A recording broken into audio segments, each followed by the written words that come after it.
Welcome to the Navic Gaming Podcast, where it is our mission to explore the business and future of video games.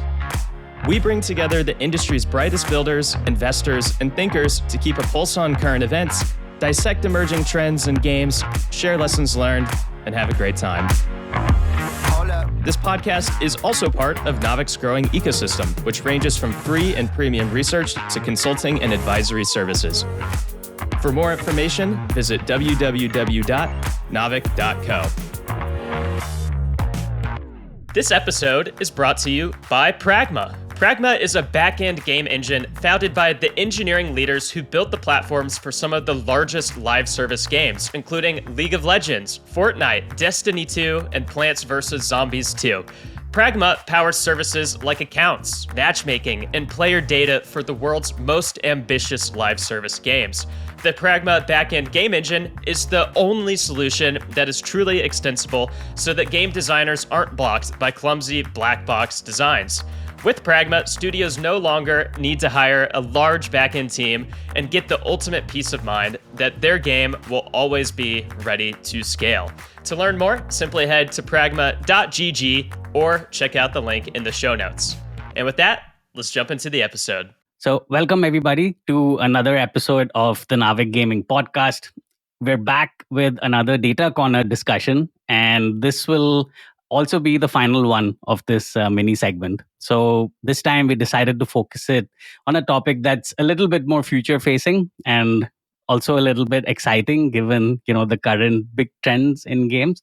And the topic is essentially AI analytics. While preparing for this conversation, I ran across Gartner's analytic ascendancy model. I'll put a link to this in the show notes. It's a very interesting framework.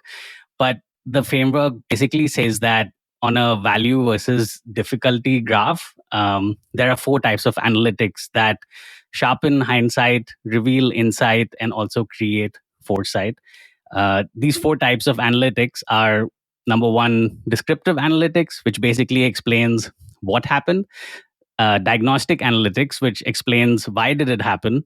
Predictive analytics, which explains what will happen. And finally, prescriptive analytics, which explains how one can make it happen. And from a gaming analytics standpoint, gaming studios of all sizes and analytics capabilities live, on various points of this framework and employ each of the 4 analytics types to varying degrees. But AI specifically has the potential to act almost as an exoskeleton over here and elevate all aspects of this framework, and especially for the gaming industry. And, that's what we are here to talk about today. And to do this, we're joined by 2 great guests. First, and now making his 5th appearance, is Elad Levy, founder of Dive, which is a BI as a service company that focuses on solving game studios' data problems with highly contextual analytic solutions. So welcome, Elad, again.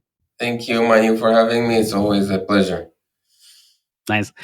And second, we have someone new.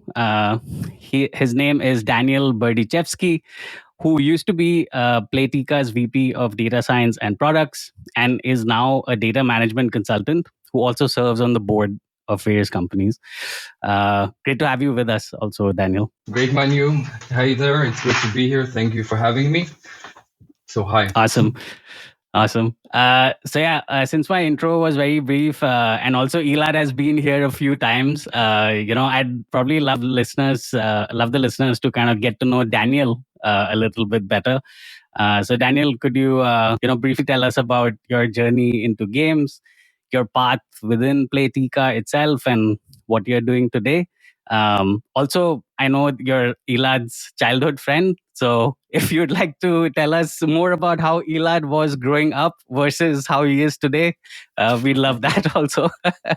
To tell you the truth, Elad is the same. We were born in the same city, and you see we are both bald and a little beard. So it's the genes or the atmosphere in the city.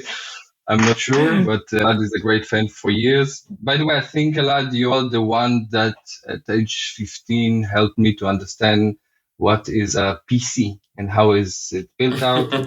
And that was my entry to the technology world.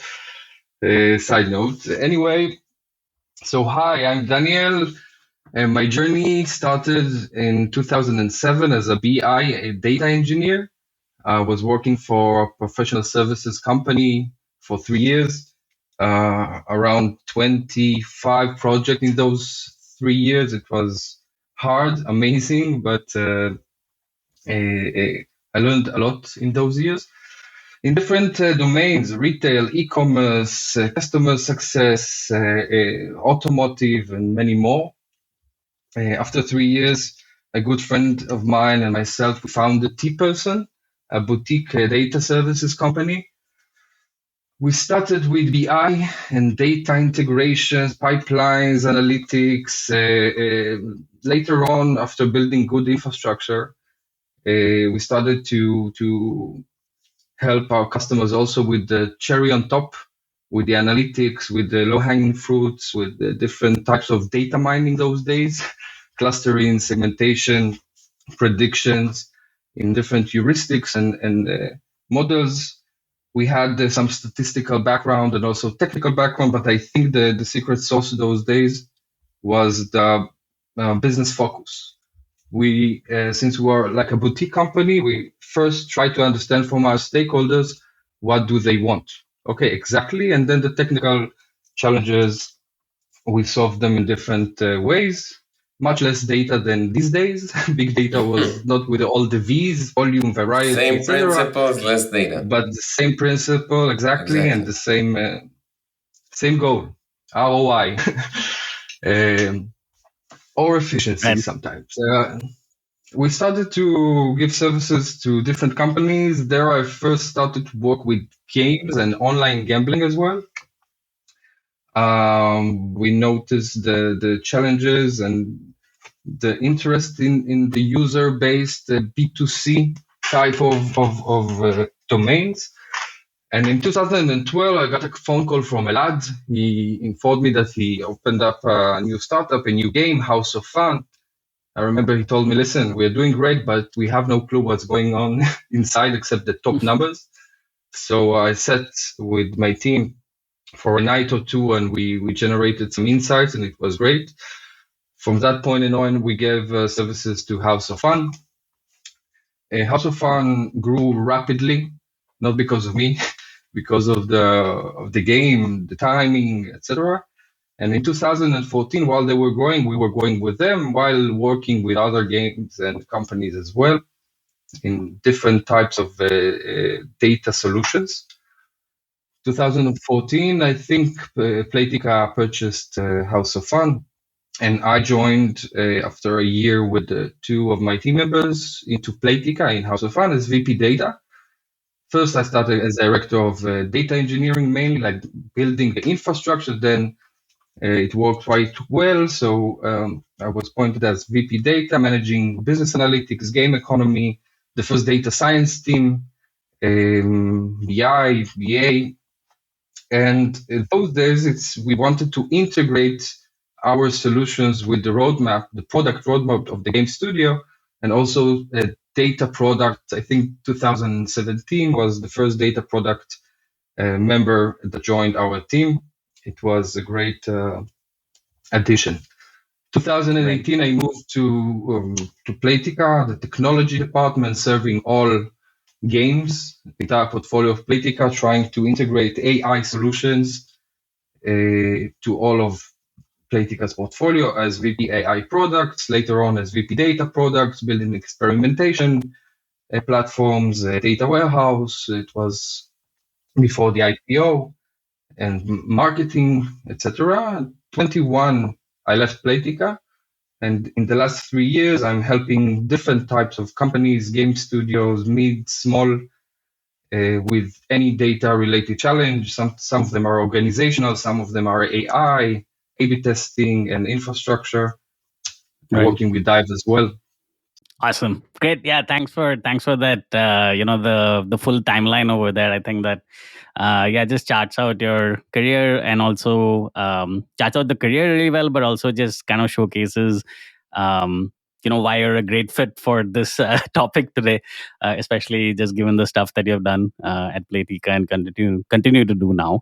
So I guess, with that, we can jump into today's discussion. We'll start off with like the real basics over here, because AI analytics is, I guess it's a pretty new term for maybe the more more mass market portion of the industry. I guess it's been used in different companies in different ways, like you mentioned, Daniel, with the AI solutions you were implementing in Playtika. But just to level set, let's just start off with the most basic question. Daniel, could you just define what is AI analytics and how does it differ to the more for lack of a better term, traditional analytics that's happening today? And of course, if you could put it in the gaming industry's context, that would be perfect. Great. So I'll try to make it as simple as possible. I will neglect the generative AI for now, because we are talking about AI analytics and less operational and cost-related projects. But if we are focusing on AI analytics, so traditional analytics, as I see it, is mainly descriptive techniques aimed to interpret what happened and maybe even why.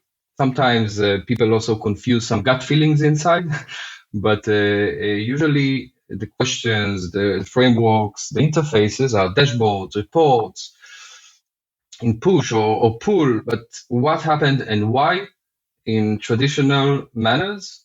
So this is my point of view regarding traditional analytics. AI analytics is a combination of techniques and models and algorithms used for different automations, optimizations. Some of them are real time, some of them are batch. It depends on the frequency, depends on the use case. But the goal is to optimize something that a human can do, but he needs a lot of arms, a lot of eyes, and maybe we need to duplicate him several times. So things like predictions or relationships between entities, clustering, segmentation is well known in the gaming industry. Anomaly detection, sometimes in fraud, and others classifications, etc. And if I think about a nice metaphor for the differences, imagine that you are running a restaurant, and in traditional analytics, you will see the inventory and maybe some peak days that are peaking and the best dishes, and you will be able to optimize your restaurant according to past history and the knowledge that you have and common sense.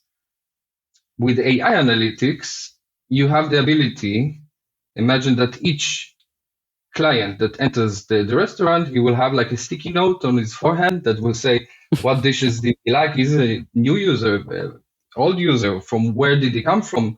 How should we approach them? What should be the treatment? Not only to classify him, but maybe what do we think he should be presented with, or the dishes that he liked, or what is the biggest probability that he will continue and enjoy engagement? And from the other side, also increase revenues. And it's mind-blowing the minute that people understand like what can we do with data. So these are like the main differences for mine. Okay, makes sense. So I guess maybe to kind of say that back to you, like kind of going back to this Gartner's model, there's the descriptive analytics and the diagnostic analytics, which kind of explains the what and the why, and this is more in the traditional analytics bucket. But then as soon as you get into the more predictive and the prescriptive analytics, which kind of explains the what will happen and how can one make it happen aspects of it, this is getting more into the AI analytics realm of things. And I guess, you kind of like hit on a few aspects of how the gaming industry already implements AI analytics in a few ways. But maybe Elad, you could maybe continue to outline current methods that the gaming industry is using, different companies what they're using to basically implement AI analytics, quote unquote, in their analytics operations, and what have kind of also been more effective examples of its application from your experience. I'm really happy that you said quote unquote, because AI became this bucket that holds a lot of things today. I can give Yeah. you examples from Dive and the stuff that we do, and some of them was like were mentioned by Daniel already, so he knows it very well, obviously.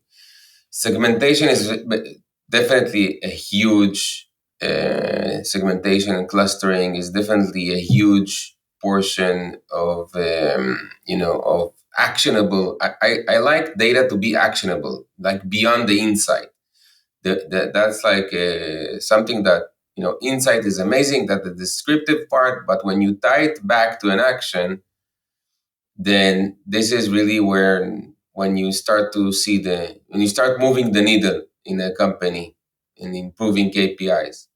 So segmentation and clustering, player behavior, this is stuff that really helps a lot. Anomalies can save you a lot of money if you uploaded back to production or send the wrong event, then all of a sudden you get like the wrong reporting. And predictions obviously is a great tool as well. We love doing a lot of those things in Dive, tying the predictions back to the UA channels so that you can optimize marketing this way. But you can use it also for churn and a lot of other. Daniel had a great example. He spoke about that they didn't pay TICA for customer support that he told me about a long time ago, which is really amazing use of predictions. But this is, I think, the more real examples, okay, beyond like putting ChatGPT and asking them like, like I'm not talking about the toys, talking about the real stuff that is actually being used by companies inside the games industry and also outside. Right. Okay. Makes sense. Yep. And yeah, I would like probably agree with a lot of that. And I guess the kind of key takeaway is AI analytics. And this is the reason I kind of put it in quotes. AI analytics has always been around. It maybe just wasn't known by this more buzzwordy name, which is kind of becoming more popular now. But it's always kind of been around in multiple shapes and forms. And but yeah, now that it can go so much further, I guess, given where AI as a whole is kind of going.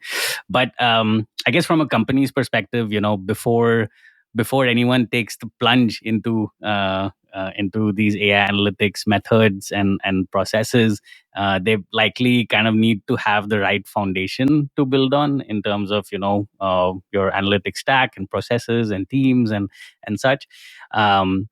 So from a more data analytical or data analytics lens, Daniel, what what do you kind of think needs to be true for a company before they can even start to consider AI analytics? Great question, and it can lead to failure and success. In AI, from my point of view, you cannot push it into the entire flow, the roadmap immediately. You need to create sort of a pilot projects. Okay, imagine that you have a game studio and you have product managers and game designers, economy, monetization, everything is working, and they want to add AI because everybody wants AI these days. It will be very hard to integrate it immediately with ETA, and the nature of AI is iterations, exploration, explore versus exploit. Some of the segments will experience a certain experience and the other another one, and you learn and evolve as you go. So to land it into a running roadmap or ongoing roadmap, it will be quite hard. I have a few points that I think can help here. One is, first of all, management sponsorship. Okay, someone that has a wider view should want that and be able to invest in that. I'm not talking about bringing on PhDs and data engineering, ML ops. You have different types of team members these days that are related to our ongoing working model or any other AI related workflow. But the management should be aware that they want to and also make it available for the entire company that they want to integrate that. The second one is technical foundations. Technical foundations, both in AI and also in other analytics, data should be available, quite deep. Okay, usually it's very generic and quality data. I think the most problematic thing I see is that the entire analytic aspect, sometimes it's called tracking. I'm doing tracking. I have that data somewhere, and hopefully you can do whatever you want over there. But the user is not the user. The session is not the user. When does the session end? You need a lot of, it's not only the metadata, like how does the data look like, but what does it says. And at Dive, I know they're doing it. We have also data engineers, and you have like a profession that makes the data both available and something that you can gain insights from or information from the data. Right. So foundations, and you don't need the top tier foundations. Okay, you don't need as a new game studio, you just need it to be organized, prepared, maybe layers. Some data will be more available and cleaner. Some data is less available, but still available. I remember in 2015, I don't know a lot if you remember, we had a great data foundations, and we understood that we need to answer. We wanted to create the first data science team, and we understood that we have questions that are coming or about to come that we will not be able to answer. Why? Because we have a retention policy on data, and we don't keep more than X days. Some events, we neglect them as well. And I remember I flew to Argentina maybe to meet you a lot, and we discussed about it. And this was the first time that we initiated a data lake in 2015 that will enable a data science team both to they had two layers. One is the truth, okay, the data warehouse, the model data, like the KPI, what is conversion, everything is already modeled and prepared, user attributes, etc. But also some more data like pop-ups that showed up. Usually much more data, pop-ups or any event that happened in the cashier or different types of events, because at the end in AI, you are creating feature engineering in most models. You are creating like attributes of your entity, for example, users, and those features have a big weight on the output. For example, churn prediction, okay, which is widely used. You are creating different features, like what is the LTV of that user, or what is the frequency in the last 7 days, etc., etc. What is the crash rate? What is the crash rate? What device type? You can create like thousands of features, but sometimes I noticed that the classical features we are all aware of, and even a PhD that came straight, or any other data scientist that came straight from the academy or another company can create the traditional features. But the important features sometimes come from domain experts, okay, like the game economy, or we had a psychologist we worked with, somebody that understands that we are talking about players. Players have their history. We need to think about those features in a more volatile method. And those features usually needed more and more and more data. So if you will have the foundations, the technical foundations of layers, you will have a better chance to succeed in those projects. Right. I have two more points which are critical, same as the previous one. One is choosing the right project. To do this AI integration, sometimes it's like you have a lot of team members that say, oh, come on, it's hype, usually in games, by the way, because you have the product managers and the designers, and they have their own roadmap. So the way I found that has success in these scenarios is taking a working workflow, okay, with a feasible technical. If you have missing data, I will not go and bring it, but we have the data, we have the use case, and we know how to compare. And 5% upgrade in the KPIs will be beneficial. Those are the projects I would start with. And I saw it that if you have success in these types of projects, immediately R&D will come to you and product come to you, and everybody wants to start and use it. I will start lean, small, successful, maybe after a few iterations. Hopefully, you don't need to Quick use the wins. state of the art. There are a lot of models that are quite, even heuristics. Our first data science experience was based on heuristics and common knowledge with some technical workflows, but that is the way. And the last one, which is crucial everywhere, is the right team. I talked a bit about the domain expertise, but also the technical aspects, like how to make it happen. Don't go straight to state of the art academy related It's actually data scientists. They can help. Sorry, Alan? No, I just on the team, I have a comment as well, but go on. It's okay. Maybe you're going to say. Anyway, you know the Venn diagram that you have the business aspect and the technical one and the analytical or mathematical. There is a Venn diagram when we're talking about the data scientist. At first, I think that the domain expertise has the most value, okay? And then supplement with the technical and the mathematical aspects. And if we have success, that's the way to grow. So these are my points here.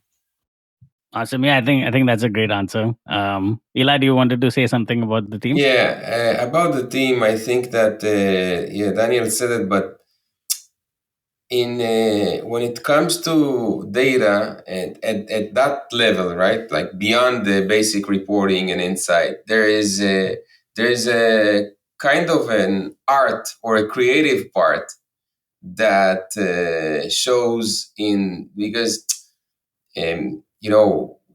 we tried. I remember that we tried it, like data scientists. They don't even play the game sometimes. For them, they just look at formulas, and there are things that you must understand the game mechanic and sit down with the game designer or product manager to understand. So that factor is also someone that can connect the dots. That has huge advantages beyond the whole PhD and math experts, Yeah. etc. It can help, but I agree with the lad completely. You need the understanding of the game, understanding of I worked with some amazing, brilliant guys and girls that came from domains, not games, that you need only to predict something. Okay, if you predict, you have success.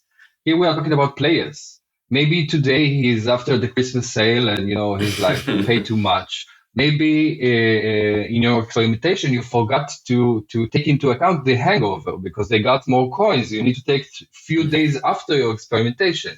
Maybe there is a challenging period in the game economy. So things are changing. You have like the action and the reaction. And it needs some flexibility and not only mathematics. Therefore, my suggestion is use the mathematics and the skills. They are available as internally or externally, but create like a team that has domain expertise, technical expertise, and the addition of the mathematical expertise. Right. So just to kind of recap, what kind of needs to be true for a company before it can start considering AI analytics. Daniel, you had 4 points. The first one is basically first having a management sponsor so that, there is support at the top for, for this movement towards it. Second is having great technical foundations. This includes both in terms of analytics technology, but also, data depth and data quality itself. Then pick the right project. So, something that's something where gains can be seen pretty quickly, implementations can be done quickly, efficiency is key, chances of success are high so that the management sponsor continues to sponsor it. And, that all of that. And then finally, there's the right team, which is, I guess this means more of the team that's actually working on the transition to AI analytics. But you also had, which I would probably say is the fifth point. This is something that you mentioned while you were explaining the technical foundations. I would probably call it like, this broader team literacy, data literacy in a way, because if the AI analytics team is going to be the one that needs to go and talk to the economy designers and the game designers, and get inputs from them also on what can be tracked. It would be great if the game designers and economy designers also are well versed with the data, so that the conversation is actually easier with the data team. So um, but yeah, I guess that would be my the summary. But yeah, I think that's like a great 5 point or 4 point with my extra fifth point kind of a framework. All right. So yeah, let's maybe start looking into future a bit now. I guess, yeah, maybe this one is for Elad. Kind of given this Gartner's framework that we discussed at the top of the show, um, and also just kind of given how the discussion has kind of ensued right now, I guess it would be fair to say that we are we're not maybe too early, but we're still on the earlier side on as an industry on the path towards AI analytics. But I guess the question for you is like, how long do you think for like the more evolved state of this? How long do you think it would kind of take for us as an industry to get to that you know um, that next AI analytics stage, and also what kind of needs to happen in the industry to accelerate that journey? I am not really good with speculations. I still cannot believe that this graph that you sent was made in 2012. That's Right. like that's a really long time ago, so it's really amazing.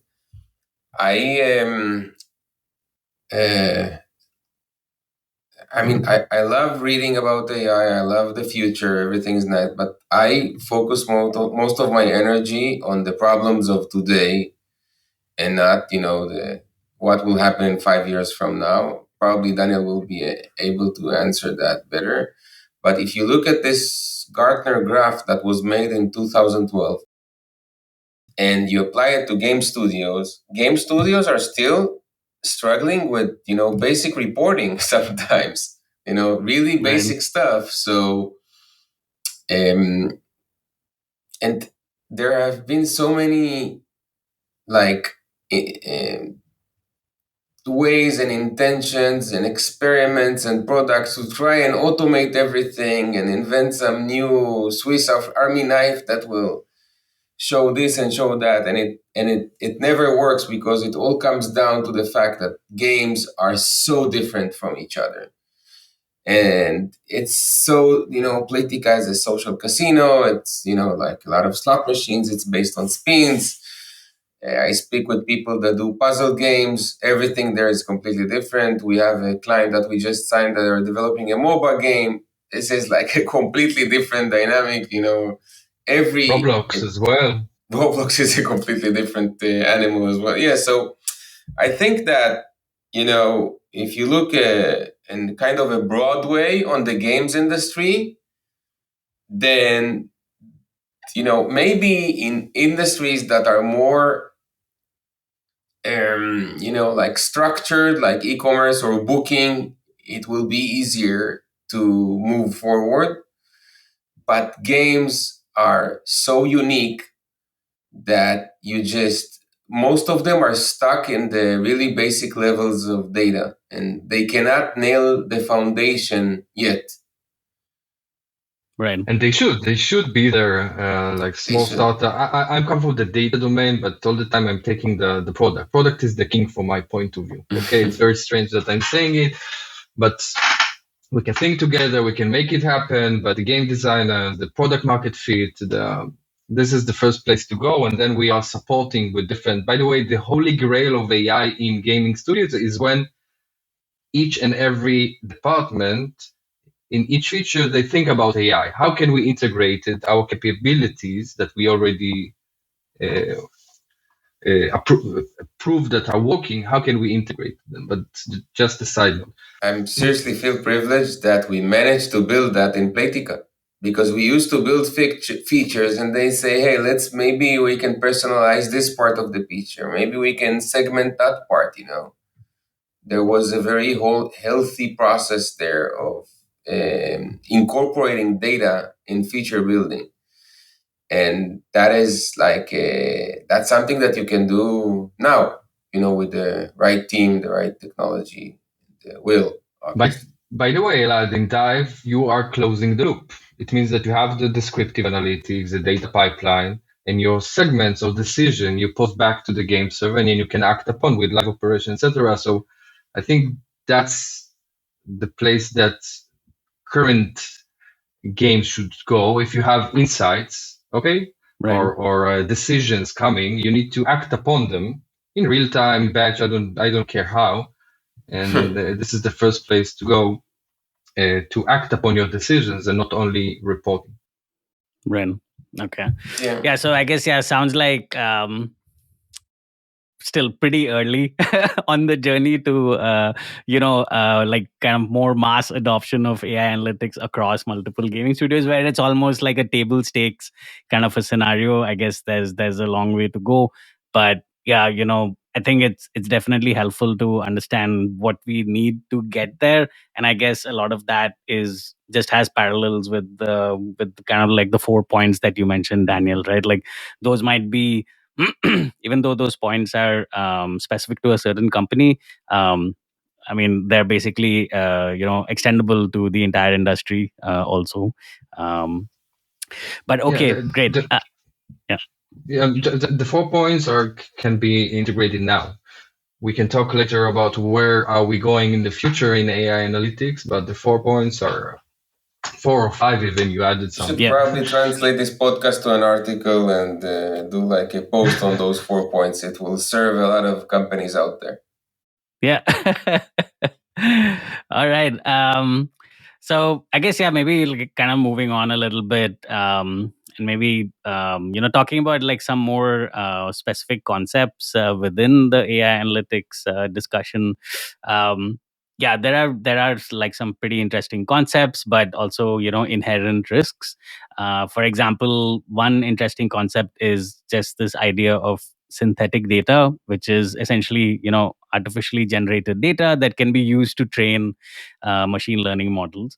But new concepts like this also increases risks around topics like maybe internal data literacy. Maybe like different teams are actually not comfortable training machine learning models on artificially generated data, things like that. So but yeah, question to you, Daniel. How do you think AI analytics will maybe change the way we think about topics such as internal data literacy? And do you think concepts like synthetic data, for example, will grow to become more of a risk or a boon to kind of driving business impact in the industry? Great. So regarding data literacy, I think it's a critical aspect of success in any organization. I have also customers, partners that work today, not only in the gaming industry, that the terminology is different. Like, what are our KPIs? What is the data dictionary? I guess everybody heard about this domain. How do I look on data? Okay, maybe I can do, people need to understand how to work with data. And I don't have a secret tool or something that can make companies' lives better here, but I would invest time in that. From my experience, usually what I see is a bottom-up approach.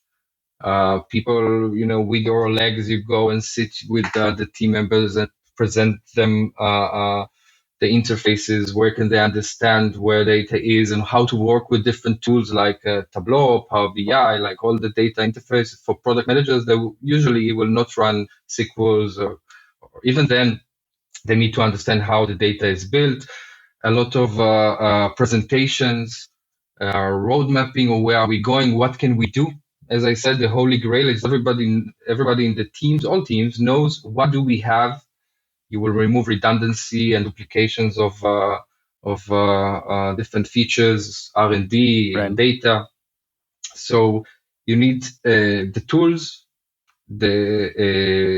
to present the literacy. You need the organization to put it in focus. Okay, like, what is conversion? Okay, what is retention? How can we impact? Why don't we look on averages? Okay, in games, as I said, things are volatile. We look on different type of perspectives. We have the players, as I said.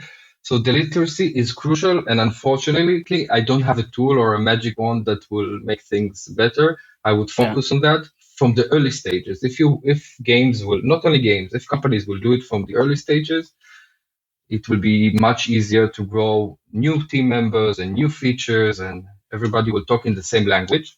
So this is regarding data literacy. Maybe there will be tools that will help and identify the chats and also create like a semantic layer. But again, these are dreams and nothing I can say for now. Right. Regarding synthetic data, I must say that I do have experience here, but we use synthetic data, which is like generating data according to past history, like what will happen in the future, but we didn't trust our results, okay?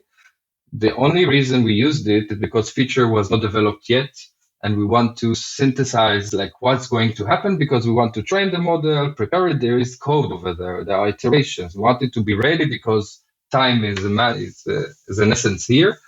Right. And again, as I said, in the gaming industry, we are talking about players. We're talking about winter and summer. People are act differently. We have different psychological aspects or game-related aspects, like after a sale, before a sale, specific country. We have like different things that it will be hard.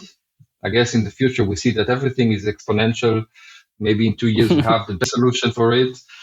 But for now, I think that real data and accurate data, precise, because you want to act upon it, as I said, it's crucial. And you can use synthetic data to solve technical, time-related challenges.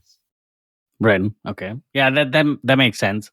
And especially like just maybe just given where, the industry is on this timeline towards, an AI analytics future, I guess, getting those, getting the technical foundations and the data depth foundations right first is the most important before you're building artificial data on top of real data that does not exist as yet internally in the company. So yeah, I think that all of that makes a lot of sense.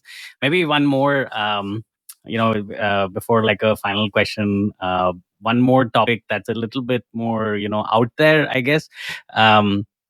There's this other interesting concept of augmented analytics, which I've read about now. So again, like maybe question to Daniel, like what are your thoughts on this field of augmented analytics? First of all, what is it? Why is it important? And also, like, how do you think it'll be kind of implemented in the games industry? Okay, this one is exciting, I must say. And in the last few months, 1 year, I also deep dive to try to understand where can we go. I also read the Gartner that seems to have good predictions. He's talking about augmented BI, augmented analytics, with wide adoption in 7 or 8 years, something like that. But as we said, God knows. Sam Altman knows, maybe, I don't know. But the thing is, and I have also some good friends that are investigating that area.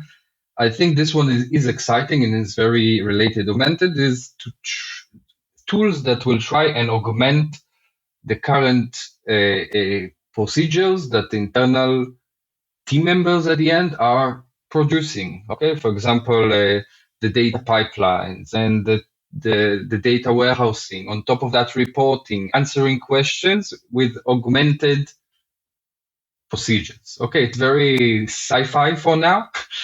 Okay. But imagine that you will be able to talk with your data. This is the dream of anyone that needs to hire like a lot of data engineers and analysts. You can talk. Okay, I know there are startups in Israel, everywhere that are going for that path to talk with the data. But so not only talking with it, you can, like we all using ChatGPT, Bard, and other platforms. The chat works like from a user experience. People like it. They ask. They are reiterate their question. They understand the question is not good enough. They add some more details. So imagine that you're asking like, what was my playing DAO yesterday? Okay, and why do you think it dropped? Or is there any reason, technical or untechnical? Maybe it's related to, and it will answer and present you graphs. Do you like those graphs? Okay. Do you want me to send them on a periodical approach? So we can vision that, and I think it will be amazing. But there is a long way for that to happen. First, those decisions are based on precision. Okay, you need to act. You want to act. You're a product manager, game designer, I don't know, any team member, monetization, CRM. And if you will not trust your answers, it can happen with team members as well. But for now, I'm sure that the answers, you cannot trust them. You can train the models according to your data, etc., but we're not there. This is the response I'm getting for people that are investigating it. Right. So this is one, trust. Second one is terminology. We talked about data literacy. Okay, I meet a lot of companies, and one calculates conversion in a certain way, and what is DAO and retention day 0? No, it's retention day 1. But what is playing DAO? Did he act already? Did he activate the play button, or did he just had the loading? So the terminology, the one source of truth that each organization these days really needs, because we're not there. You're laughing. Sounds like my daily struggle. So it's for now. Yes, it is tailor-made. You can talk with Elad. You can talk with me. Well, how can we make it simple? How can we make it based on layers? That each time you have new use cases, you just create another layer, and you will be able to back to the game server, etc. Like every use case. But to trust completely as an organization on augmented BI, I think it will come. It's running our way, but the challenges are huge. And another thing which is important is cost. Okay, now everything is in the cloud, and you are a big company, or you have a lot of data because somebody understood that he needs the depth and the variety. And you ask a question, you don't know the impact of this question. That question will run now throughout all of your data, all your history, will cost you like thousands of dollars. And you get a question, but you will be quite sad later on. So we have challenges. That's right. We have challenges, yes. Yep. All right. Makes sense. Elad, anything to add on this? Or no, it just it's great. I mean, I've learned so much from Daniel. I think that he's the one that taught me all the basics when it comes to data. So I really love listening to him talk, and I see a lot of tools out there, and it's kind of feels that we are almost there. Like it looks nice in a short YouTube video or something, but from my point of view, it's kind of a toy in a way, because, if I let you investigate what was my DAU yesterday, fine. And then I'll start adding more and more. I'll start making the questions more and more complicated. Then you will probably get some either wrong answers or won't get answers. And I think that it's something that I see almost everywhere, that AI does a lot of heavy lifting, but there's always a human being on the other side that kind of reviews the final touch. And I see it in a ton of industries, in a lot of applications. They let the AI model run, it finishes, and then a human being goes over it and says, okay, let's see, does it make sense? Does it not make sense? So it's kind of, it's like a nice bot that helps, ease the pain of a lot of the heavy lifting. Yeah. Regarding the cost, that is a beautiful point that Daniel made. There are a ton of solutions out there because, everything is in cloud, obviously, and not everything. Many are declouding, actually, but that's a different topic. And a lot of the databases and the data warehouses and data lakes are in the cloud, and they charge by queries and consumption. So the more queries and questions that you make, the bill goes up. And it's actually a really fascinating point that Daniel just made, because I see those problems happening all the time, and I get a lot of companies that consult me about, hey, our data or infrastructure costs are, spiked to like insane like numbers, and it doesn't make sense at some point. Cost aspects sometimes are misleading and should be reviewed. But if we went straight to the augmented AI, there is like something that is happening now, like those tools that are not there yet, like automating everything, can act really, really, really good as copilots. Okay, you have a human in the middle. He doesn't have the skills. He doesn't know how, for example, in A/B testing, do the proper user allocation or what is the various. He doesn't know it. He can do it with his own heuristics. But these days, he can simply iterate with several agents, try and find, look with his own skills and partners, like, does it make sense? As we said, heuristics are good enough, usually, from what I see in the early stages of game studios. But you have like a bigger time to market of different solutions. You have the missing skills, you can find them around with generative AI. So adding them as co-pilot in the processes of analytics is amazing and widely used. Is it co-pilots or compilers? I didn't catch that. Yeah, imagine that you have an analyst that is a pilot. He has like his right, mission. and then you have like the AI tools or the other tools AI, as co-pilots. Yeah, in coding and R&D, classical R&D, they use it, that terminology as co-pilot. Yeah, makes sense. I mean, this is more like a broader point of at least how I see AI today. Maybe my take on this evolves over time, but honestly, for me, AI across anything that we are doing, it could be on the data side, on the creative side, or on the voice side, whatever, is all just basically an exoskeleton for ourselves in a way. So it doesn't like fully replace us, at least given its current form, but it augments us, and like you said, it's a great co-pilot to have in different situations. Yes. And just increasing efficiency and such. So I agree completely, Manu, and sorry, but in creative and sound, we have it already. I know there are companies, Leonardo and other, that you can integrate them. You can see immediately the output. You can understand, is it faulty, not faulty? You can have the decision. With data, God knows if the Peng DAO is right or wrong. So this is the difference, the precision. You can accept a semi-precise, let's call it, outputs from creative and sound. You can have your content decision generation is definitely way more advanced. You can build like level designs. You can puzzle games. This is all like bots and AI, and it works great. Yeah, that's another use case. Okay, great. But I think the future of being able to talk to my data, it can mean many things, but all the possibilities I can think of what it means, all of them sound very exciting. So I'm generally quite excited to get to that place. But I mean, we are coming up on time, so maybe let's get to our final question over here. Maybe starting with you, Elad.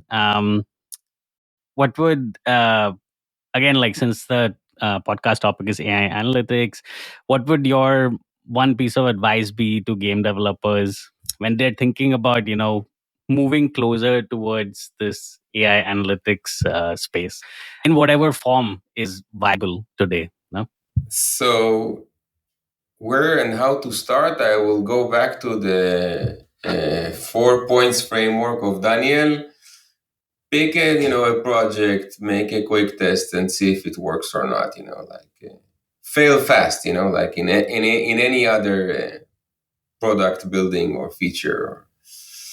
And as for the form, I think that again the foundation for me is key, because with Dive, this is like the majority of the problems that we see every day in the present are foundation problems of data collection, curation, validation, cleaning, and this because everyone like it's like data. It's such a data AI. Those are like great buzzwords, but then everything comes from some, like there's a source for all this information. Like you can, and if that source is inaccurate, then everything you build on top of it, even if it's a bot that you chat with, it will give you an inaccurate, like how much was the revenue yesterday?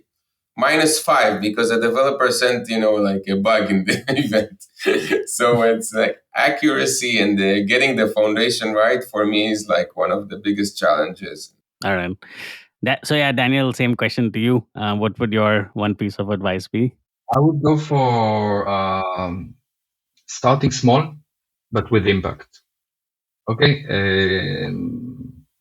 Imagine a small project of a current flow that AI, data science, or analytical addition increased in 3 percentages, 4 percentages. Immediately, the entire organization will want to use those additions as well. So start small and look for impact. This is the place I would start. Right. Yeah, and I guess and then build momentum over time. Exactly, momentum is a great word. Yeah. All right. I think that's a great way then to end it for today. Thank you again, Daniel and Elad, for coming on. Thank you, Manu. Daniel, if listeners want to get in touch with you and learn more, or potentially even work with you, how should they do so? You can contact me in my LinkedIn profile, Daniel Berdichevsky. There are not a lot Daniel Berdichevsky around. I'll be happy to assist wherever I can. Thank you. Bye. All right, perfect. And Elad, if listeners want to get in touch with you and potentially work with Dive, how can they do so? Well, my LinkedIn, obviously, Elad Levy, and my personal email, elad@dive.games. And I can also help, if it's an easier way to remember that email, I can connect them with Daniel. All right, perfect. Great. So thank you again for the conversation, and thank you, listener, for tuning in. This is also going to be my last episode for the year, but I'll see you again in 2024. Until then, I hope it's been a fruitful 2023 for everybody. Hope you have a great holiday break. And if this conversation is any indicator of the exciting things to come to our industry in 2024 and beyond, I hope you're as excited as we are as we enter into the new year. If you enjoyed today's episode, whether on YouTube or your favorite podcast app, make sure to like, subscribe, comment, or give a 5-star review. And if you want to reach out or provide feedback, shoot us a note at podcast@naavik.co or find us on Twitter and LinkedIn. Plus, if you want to learn more about what Naavik has to offer, make sure to check out our website, www.naavik.co. There, you can sign up for the #1 games industry newsletter, Naavik Digest, or contact us to learn about our wide-ranging consulting and advisory services. Again, that is www.naavik.co. Thanks for listening, and we'll catch you in the next episode.